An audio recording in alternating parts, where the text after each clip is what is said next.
How to install your Blazer CWL514 flood work light onto a pickup truck. Here are some of the recommended tools and accessories you will need to complete this installation.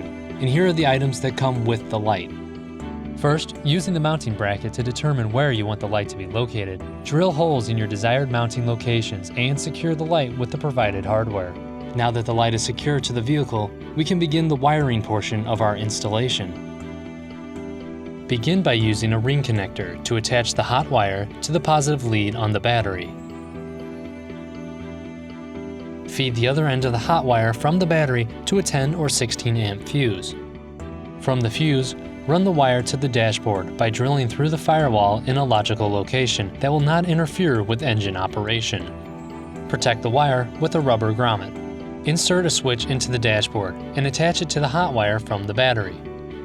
Next, run the hot wire from the switch back to the light, using a route that will not interfere with vehicle operation. Secure this hot wire to the corresponding hot wire in the light's pigtail using a heat shrink butt connector. In the same fashion, use another heat shrink butt connector to attach a neutral wire to the corresponding neutral wire in the light's pigtail. See the printed instructions for more information. Run the neutral wire and secure it to a good ground location, somewhere on the truck that will not interfere with vehicle operation. Ensure all of your wires are secured with zip ties.